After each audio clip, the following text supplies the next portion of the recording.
Halo Alexers, kali ini kita akan ngebahas sebuah mobil bekas, yaitu adalah Toyota Kijang Innova bermesin diesel yang digadang-gadang akan dihapus oleh pihak Toyota. Nah, kayak apa sih mobilnya dan hal apa yang harus Anda perhatikan saat ingin membeli mobil ini? Untuk itu, ikuti terus videonya.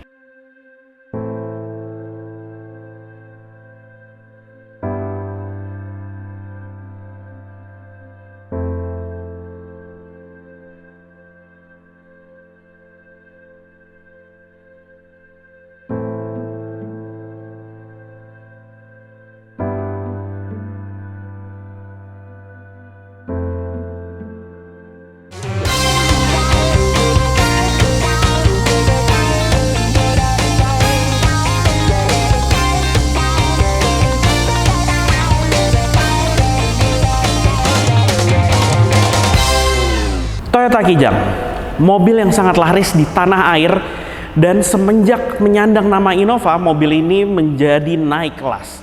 Mulai dari build quality, kemudian juga fiturnya, mesinnya, ketangguhannya, serta mobil ini mampu untuk mengangkut seluruh anggota keluarga. Mobil ini patut diacungi jempol karena memang bisa dikatakan ketangguhannya, serta kini mobil ini menjadi sangat nyaman. Nah, di bagian eksteriornya sendiri pun mobil ini sebagai sebuah MPV menjadi favorit banyak orang karena penampilannya bisa dikatakan menjadi terlihat mewah. Bayangkan di bagian depannya. Ini adalah varian yang bisa dikatakan varian terendahnya untuk di pasar Indonesia, yaitu tipe G, yang mana memang bagian lampu depannya sendiri belum dilengkapi dengan proyektor. Karena di tipe ini sendiri pun sebenarnya baru mengalami perubahan, yaitu di tipe V sudah mendapatkan proyektor, dan di tipe tertingginya di tipe Q yang sudah menggunakan juga proyektor, yang mana proyektornya ini lengkap dengan lampu LED.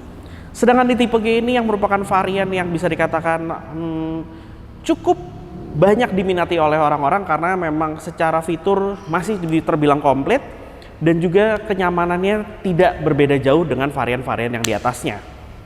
Di bagian eksteriornya, tipe G ini sebenarnya sederhana, masih seluruhnya menggunakan bohlam halogen biasa, fog lights juga menggunakan bohlam halogen biasa, sentuhan chrome yang cukup minimalis, dan di bagian depannya ini tidak ada fitur-fitur yang sebenarnya membuat mobil ini menjadi sangat spesial untuk di bagian eksterior depannya. Nah, tapi kenapa sih mobil ini bisa menjadi sangat-sangat diminati oleh masyarakat Indonesia? Oke, mungkin nanti dari video ini bisa terjawab ya.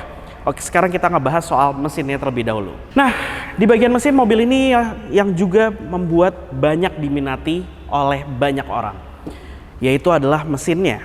Karena dari zaman ke zaman, pada saat pertama kali Kijang masih hanya hadir dengan mesin bensin. Kemudian di tahun-tahun berikutnya mulai hadir dengan dua pilihan, yaitu mesin bensin dan diesel. Hingga saat ini Toyota Kijang Innova hadir dalam dua pilihan juga, yaitu mesin bensin dan juga mesin dieselnya.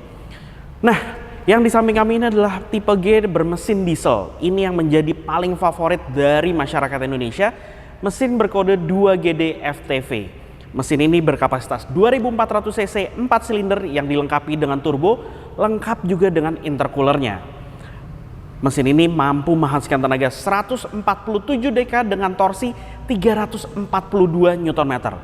Ini adalah figur tenaga yang sangat besar sekali untuk sebuah mobil keluarga seperti ini. Dan tenaganya itu disalurkan ke roda belakang, mengingat mobil ini adalah berpenggerak rear wheel drive melalui dua pilihan transmisi, yaitu manual 5 percepatan dan juga otomatis 6 percepatan.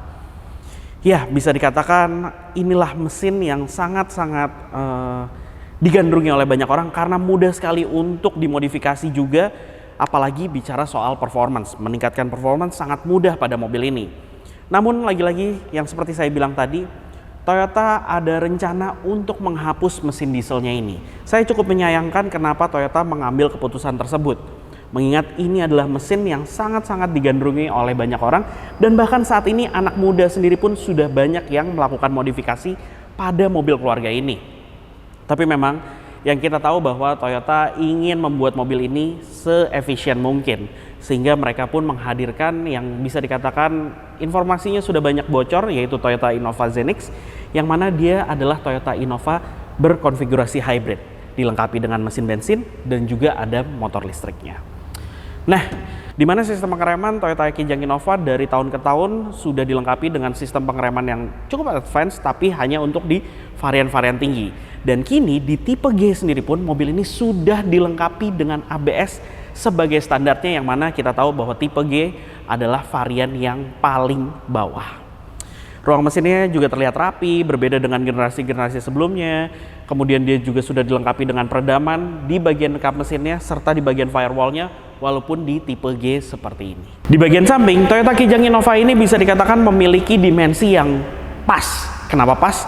Dia tidak terlalu besar, tidak terlalu kecil, namun di bagian dalam kabinnya, dari seluruh bagian baris pertama, baris kedua, baris ketiga bisa mendapatkan legroom dan juga headroom yang masih nyaman untuk penumpang dewasa.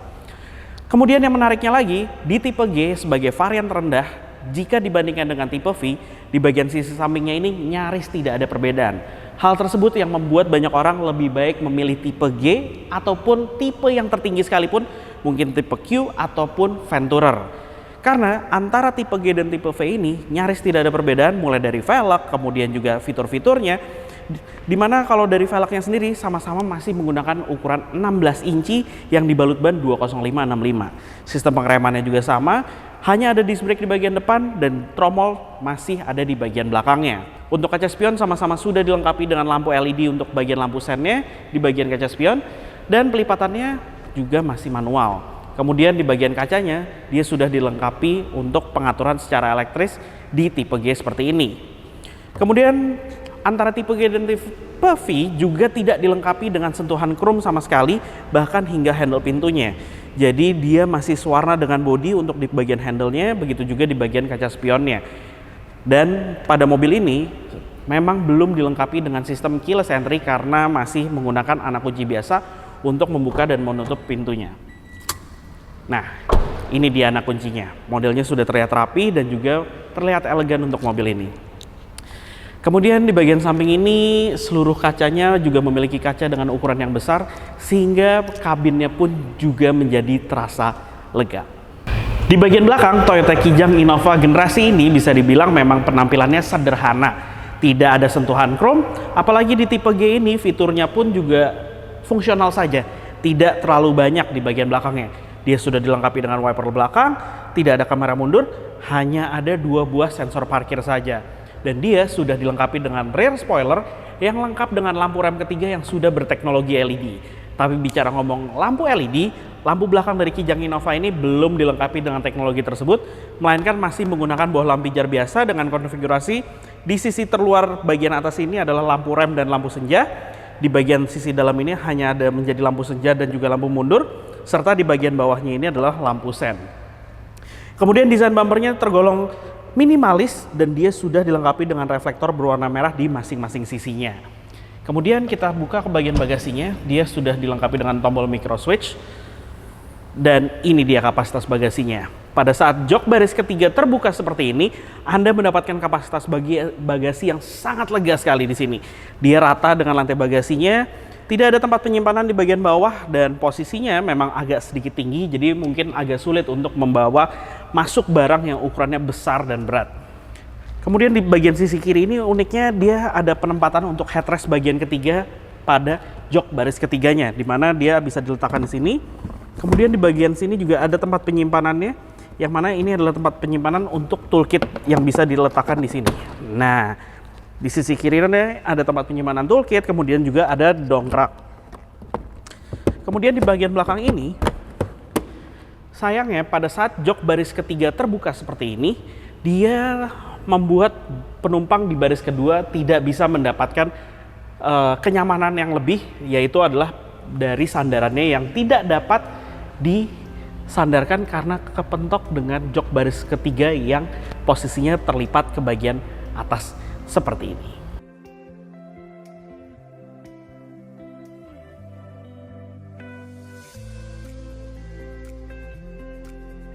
Nah, sekarang kita ada di bagian dalam kabinnya nih untuk Toyota Innova tipe G yang merupakan varian terendah dari Toyota Kijang Innova. Di mana di bagian interiornya ini sebenarnya bisa dikatakan memiliki penampilan yang sederhana dan fitur yang nggak sederhana sih, tapi bisa dibilang pas. Tidak lebih, tidak kurang, tapi fungsional. Nah, kita akan ngebahas soal perbedaannya dulu nih antara tipe G dan tipe View bahkan ke tipe Q. Dimana sebenarnya tipe G ini memiliki sejumlah perbedaan yang paling signifikan dibandingkan dengan bagian eksteriornya dengan tipe V. Karena kita mulai dari bagian instrumen clusternya. Instrumen clusternya untuk di tipe G ini dia memiliki penampilan yang tergolong sederhana. Berbeda dengan tipe V dan tipe V dan tipe Q. Sebutnya susah banget nih ya. Tipe V dan tipe Q itu sudah dilengkapi dengan layar MID dengan layar teknologi TFT. Jadi layarnya berwarna. Sedangkan di sini masih menggunakan model monokrom. Di mana pada layar monokromnya ini dia menampilkan banyak banget nih informasi, dan untuk mengakses informasinya itu melalui tombol yang ada di sebelah kanan lingkar kemudi, dimana di sini hanya ada satu tombol sih, yang mana tombolnya ini juga hanya untuk berpindah antar modenya, maksudnya berpindah antara menu-menunya, yaitu kita mulai dari pertama nih, dia di sini menampilkan temperatur udara luar, kemudian juga odometer, kemudian jarak yang bisa ditempuh dari sisa bahan bakar yang ada di tangki, kemudian lanjut lagi dia ada menampilkan kecepatan rata-rata, kemudian elapsed time, kemudian juga ada tombol eco di mana dia juga bisa menampilkan bagaimana sih perilaku mengemudi Anda di sini. Jadi ada eco meternya dan itu bisa dinonaktifkan. Kemudian di sini ada setting, kemudian ada lagi konsumsi bahan bakar secara real time. Itu juga diberikan informasinya di sini. Ada juga konsumsi bahan bakar secara rata-rata. Nah, di bagian samping dari layar kecil MID-nya ini dia menampilkan secara analog, yaitu putaran mesin, temperatur mesin, kecepatan, dan juga tangki bahan bakarnya. Dan di atas dari layar kecil ini juga ada untuk power mode dan eco mode. Jadi diberitahukan kita posisi driving mode-nya ini ada di mana, karena sebenarnya driving mode dari Toyota Kijang Innova ini ada 3, yaitu normal, eco, dan juga power. Lanjut lagi nih ya, yang membedakan lagi di lingkar kemudinya di sebelah kanan tombol-tombol ini sebenarnya blank untuk tipe G, karena untuk tipe V dan tipe Q di sini ada tombolnya banyak untuk mengontrol layar MID TFT-nya. Sedangkan karena di tipe G ini tidak ada fitur tersebut, jadi di sini blank. Sedangkan di sisi kiri sama komplitnya, yaitu adalah pengaturan untuk audionya, yaitu volume, track, mode, kemudian juga mengangkat dan menutup telepon apabila Anda sudah melakukan konektivitas Bluetooth. Di bagian tengah nih, perbedaannya dengan tipe V ataupun Q adalah dia dilengkapi dengan panel plastik seperti ini. Sedangkan di tipe atas tersebut, dia sudah dilengkapi dengan panel kayu. Tapi untuk tipe V, panel kayunya tidak sebanyak tipe Q. Kemudian perbedaannya lagi, dia untuk di bagian head unitnya sama-sama semuanya sudah dilengkapi dengan head unit layar sentuh, tapi berbeda ukuran dan juga berbeda fitur-fiturnya. Sedangkan untuk di tipe G ini sudah menurut kami cukup komplit, karena dia sudah ada pemutar DVD, ada Bluetooth, kemudian juga ada USB, dan aux 3,5 mm. Dan yang membedakannya lagi adalah di bagian panel AC-nya, karena panel AC-nya ini masih model konvensional yang umumnya disebut sebagai kompor gas ya, model putar seperti ini. Sedangkan mulai dari tipe V ke atas itu sudah dilengkapi dengan panel AC digital yang sudah dilengkapi dengan fitur auto climate control. Kemudian di bawah panel AC, di bawahnya ini ada tombol untuk seperti yang saya bilang tadi, driving mode. Kemudian di bagian kanan di sini juga ada tombol untuk sensor parkir belakang yang bisa dinonaktifkan. Tombol power window, ada fitur auto hanya untuk bagian driver side saja, pengaturan kaca spion, tapi bukan untuk pelipatannya, melainkan hanya pengaturan kacanya saja. Kemudian pengaturan jok juga di sini banyak, ditunjang dengan height adjuster, ketinggian bisa diatur nih, slider, dan juga sudut kemiringan sandaran, standar lah. Dan menyenangkannya Innova di generasi ini adalah dia sudah dilengkapi dengan tilt steering, serta ada teleskopiknya. Jadi benar-benar pengaturannya banyak sih sebenarnya pada mobil ini, dan membuat Toyota Kijang Innova berkali-kali saya sebutkan bahwa dia menjadi naik kelas. Oke, yang menariknya lagi pada Innova adalah tempat penyimpanan. Tempat penyimpanannya cukup banyak, karena di bagian tengah ini ada tempat penyimpanan terbuka, ukurannya besar, cup holder. Di sini juga tempat penyimpanan lagi yang bisa jadi armrest. Di sini uniknya dia bisa dibilang sebagai cool box, karena ada ventilasi AC-nya yang bisa membuat minuman Anda menjadi dingin di dalam sini. Kemudian di bawah juga ada lagi lacinya, dan masing-masing pintu juga mendapatkan door pocket yang ukurannya besar. Oh ya, bicara lagi soal keselamatan, seatbelt 3 titiknya ini bisa diatur untuk menyesuaikan dengan postur tubuh Anda, dan dia juga sudah dilengkapi dengan 2 titik airbag, yaitu pada bagian pengemudi serta di bagian penumpangnya. Oke, sekarang kita di baris keduanya. Nah, pada saat masuk ke baris kedua, mobil ini menyenangkan sebagai sebuah mobil keluarga lagi-lagi adalah karena seperti saya bilang di awal, yaitu dia memiliki ruang kabin yang lega. Nih, posisi mengemudi saya dengan postur saya 165 cm adalah saya mendapatkan legroom sebanyak ini, yang mana posisi jok baris keduanya, slidernya ini di posisi paling belakang. Nah, dalam keadaan seperti ini saya mendapatkan headroom yang lega, legroom yang lega, dan ini saya bisa selonjoran. Dan apabila saya ingin membuat penumpang di baris ketiga nyaman, saya masih dimungkinkan untuk memberikan posisi yang nyaman untuk penumpang di baris belakang hingga posisi slider di paling depannya, yang mana posisi slider paling depan pun legroom saya pun masih lega, bahkan lebih dari 5 jari untuk postur saya yang 165 cm di bagian pengemudi. Kemudian headroom tetap sama, tidak berubah. Yang menyenangkan pada mobil ini juga di baris keduanya tidak hanya slider yang bisa diatur, tapi sudut kemiringan sandaran yang bisa diatur hingga serebah seperti ini nih. Tuh. Namun yang cukup menyebalkan dari mobil ini adalah model pelipatan jok baris ketiganya. Kenapa? Karena pada saat jok baris ketiga ini tidak digunakan dan kita lebih membutuhkan untuk kapasitas bagasi yang lebih lega, Anda tidak dimungkinkan untuk memberikan lipatan pada bagian sandarannya. Jadi Anda tidak dapat bisa menggunakan sandaran secara sempurna karena sudah terbatas oleh jok baris ketiga yang terlipat pada saat tidak digunakan. Kemudian di sini kita majukan terlebih dahulu ya posisinya.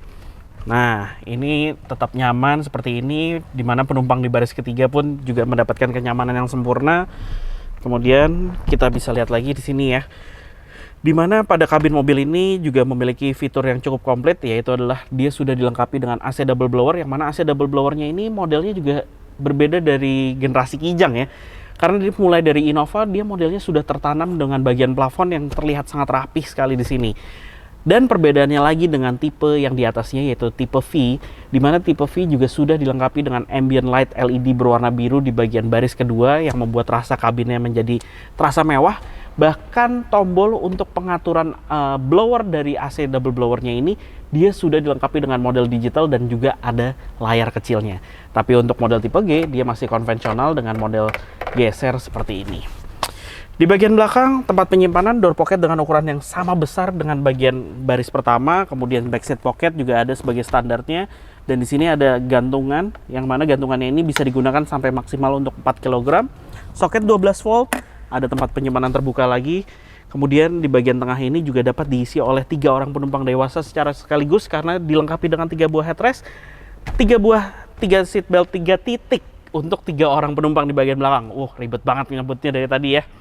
Oke, sekarang kita akan pindah ke baris ketiganya ya. Nah, pada saat kita pindah ke baris ketiga, mobil ini juga sudah dilengkapi dengan sistem One Touch Tumble. Jadi akses ke bagian dalam kabinnya juga menjadi sangat mudah sekali. Duduk di baris ketiga, saya tidak mendapatkan legroom sama sekali pada saat posisi slider di paling belakang. Ini posisinya bahkan dengkul saya ini menonjok jok baris keduanya. Ini tidak akan membuat nyaman orang yang duduk di baris keduanya karena ini saya menekan sandarannya nih posisinya. Jadi benar-benar postur saya yang hanya 165 cm ini nggak mendapatkan legroom sama sekali. Kalau headroom sih ya oke lah, masih lumayan, tapi ini cukup tipis juga nih. Ini jok baris kedua harus dimajuin nih.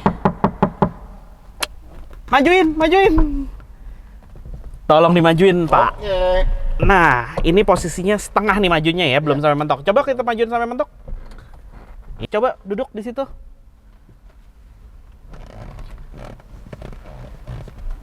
Masih ada nggak legroomnya? Masih dong, masih ada 4 jari nih. Oh, masih banyak. Dan saya juga mendapatkan legroom di sini 5 jari nih. Untuk postur saya 115 cm. Nah, ini benar-benar nyaman sekali. Udah cukup, keluar. Udah cukup, keluar. Sana. Nah, Dengan posisi slider di paling depan seperti ini, saya baru bisa mendapatkan kenyamanan dan kaki saya ini bisa masuk ke bagian bawah dari jok baris keduanya. Ini benar-benar nyaman di sini dan sudut kemiringan sandaran pun juga bisa saya atur bahkan hingga posisi serebah ini, dan headrestnya pun juga bisa diatur menjadi sangat nyaman sekali di sini untuk melakukan perjalanan jauh dan diisi oleh 2 orang penumpang dewasa. Yang sebenarnya jok baris ketiga ini juga masih dimungkinkan oleh diisi dengan 3 orang penumpang dewasa karena tersedia headrest di bagian tengahnya dan juga ada seat belt 3 titik untuk 3 orang dewasa di bagian belakangnya. Masing-masing sisi juga mendapatkan tempat penyimpanan yang ukurannya juga cukup besar di sini, dan di belakang ini kaca belakangnya juga memiliki ukuran besar, jadi Anda yang claustrophobic ini tidak akan terlalu mengganggu pada saat Anda duduk di baris ketiganya. Oke, jadi itu aja penjelasan mengenai Toyota Kijang Innova ini, dan kita akan ngebahas sekarang hal apa sih yang harus Anda perhatikan saat ingin membeli mobil ini sebelum kita melakukan test drive-nya. Untuk hal yang harus Anda perhatikan, sebenarnya mobil ini tidak banyak karena memang mobil ini sangat amat bandel sekali. Tapi khususnya untuk mesin diesel, ada hal yang harus Anda perhatikan, yaitu pada saat mesinnya menyala, di mana sebaiknya Anda harus merasakan apakah mesinnya terasa pincang atau tidak. Selain itu, buka juga tutup oli di bagian atas, dan saat Anda menyalakan mesin, apakah dia mengeluarkan kepulan asap yang banyak atau tidak. Mengingat mobil ini apabila ada permasalahan di bagian internalnya dan dia mulai terasa pincang dan mengeluarkan kepulan asap dari tutup oli, sebaiknya Anda tinggalkan. Karena mobil ini memiliki masalah serius apabila hal tersebut terjadi dan akan menguras kantong Anda untuk memperbaikinya.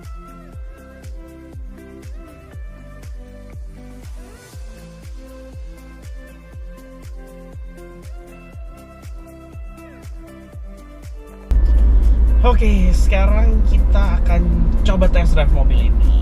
Dan unit yang saya pakai ini seperti saya jelaskan tadi adalah Innova tipe G bermesin diesel transmisi manual tahun 2019 yang ada di OLX Autos One Bell Park. Semenjak lahirnya Innova generasi ini, saya bisa mengatakan bahwa Innova tuh udah naik kelas. Bahkan memang sebenarnya pada saat pertama kali Toyota membuat Innova dari Kijang Innova dan menamakannya dengan ada nama Innova, menurut saya mobil ini sudah jauh naik kelas daripada Toyota Kijang yang sebenarnya. Kenapa?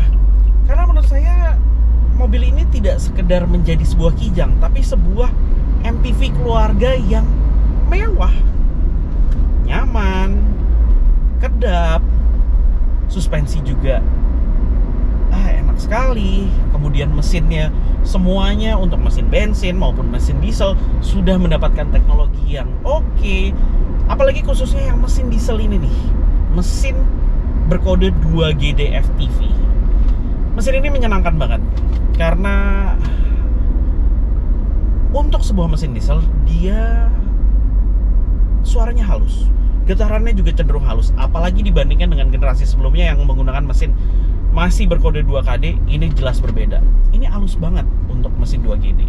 Mungkin teman-teman udah banyak lah nonton review dari Toyota Kijang Innova, tapi memang saya mengakui bahwa penggunaan mesin ini membuat mobil ini juga terasa semakin menjadi naik kelas. Karena untuk mesin diesel gak ada suaranya, ini suaranya minim banget dan getarannya juga minim banget. Udah gitu, bagi teman-teman yang juga suka modifikasi, mobil ini sebenarnya dalam keadaan standarnya secara figur tenaganya di atas kertas sudah jauh lebih besar dibandingkan dengan generasi sebelumnya yang berkode 2KD. Tapi memang katanya pada saat dulu sih 2KD untuk dimodifikasi lebih menyenangkan dan lebih bisa mendapatkan horsepower yang lebih tinggi. Tapi nggak tahu kalau sekarang mungkin udah banyak yang bisa nge-tweak dan bisa tahu maksimal dari mesin ini gitu. Gini, untuk soal kenyamanan, mesin ini lebih oke lah seperti saya bilang tadi. Karena suara dan getarannya tadi lebih oke. Kemudian bagi yang suka modifikasi juga ya nggak ada masalah juga. Apalagi untuk yang modifikasi pakai transmisi otomatis, karena katanya untuk transmisi manual ini apabila udah mulai di piggyback dan torsi naik langsung tinggi, banyak yang mengatakan bahwa plat couplingnya untuk transmisi manual ini nggak kuat, harus diganti. Nah, Kalau untuk transmisi otomatisnya ada peningkatan untuk bisa mendeliver tenaga dari mesin ke roda supaya lebih maksimal. Itu menggunakan beberapa produk, ada yang produk import dengan nama Transgo, ada yang produk lokal namanya GoTrans, dibalik-balik lah gitu pokoknya. Terus bagi yang suka juga lagi bisa dimodifikasi mesinnya untuk menambah tenaga, mulai dari piggyback, sekedar piggyback aja udah cukup, apalagi ada yang mau upgrade turbo, injektornya, kemudian pasang lagi ganti intercooler yang lebih gede, udah gitu pasang oil cooler matic supaya maticnya lebih tahan kuat. Banyak banget lah sebenarnya. Dan saya cukup menyayangkan bahwa Toyota membuat keputusan untuk membunuh varian ini, varian bermesin diesel ini, karena katanya sudah ada desas-desus yang kuat bahwa Toyota akan menghadirkan Innova Zenix, yaitu Innova yang berkonfigurasi hybrid di mesinnya dengan antara mesin bensin dan juga motor elektrik. Saya nggak tahu sih sebenarnya kenapa Toyota harus mengambil keputusan itu, tapi menurut saya Toyota masih bisa kok tetap mempertahankan diesel ini. Tapi walaupun memang sebenarnya banyak yang mengeluhkan bahwa untuk versi mesin diesel ini memang harus menggunakan, sebaiknya dianjurkan menggunakan Pertadex atau Dexlite, yang mana memang saat ini harganya tinggi selangit. Itu membuat mobil ini walaupun hemat Innova diesel ini, tapi rasanya berat untuk melakukan beli BBM Pertadex atau Dexlite ini. Ya, walaupun begitu tetap saja pasti ada pecinta dari mobil ini, karena selain kekedapannya, selain tenaga mesinnya, selain ketangguhannya sebagai sebuah mobil keluarga, saya yakin pada saat memang benar-benar keputusan Innova diesel dihapus akan berpengaruh dengan harga mobil bekasnya. Mungkin sebaiknya Anda mencari mobil Innova diesel dalam waktu dekat ini, apabila memang Anda sudah ada niat untuk mencari Innova diesel bekas, karena memang pasti harganya akan berubah. Saya yakin.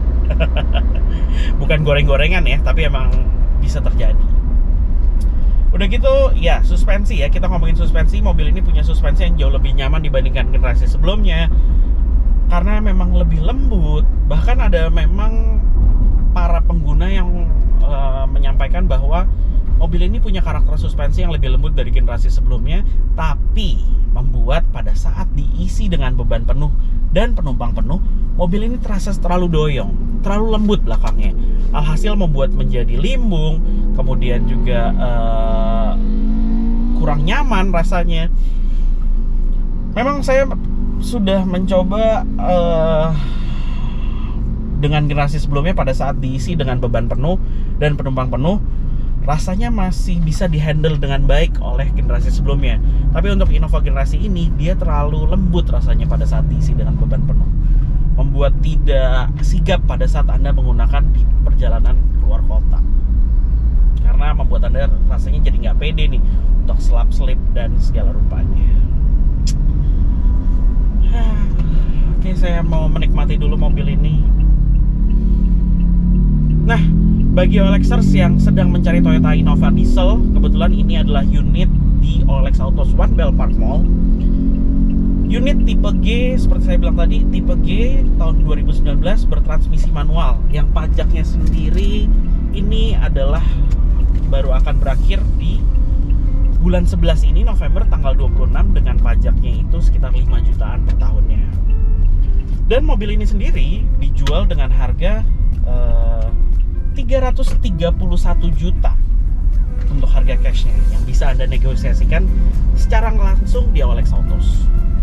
Jadi tunggu apa lagi? Langsung aja beli mobil bekas berkualitasnya di OLX Autos, karena Anda akan mendapatkan benefit 30 hari garansi mesin, garansi 7 hari uang kembali, serta gratis biaya perawatan sampai dengan 30.000 km atau 18 bulan terhitung semenjak tanggal pembelian.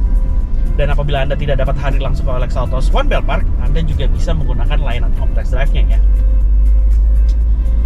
Oke OLXers, terima kasih telah menonton video ini. Jangan lupa subscribe juga ke OLX Indonesia ya. Oke, kalau gitu, dadah, bye-bye.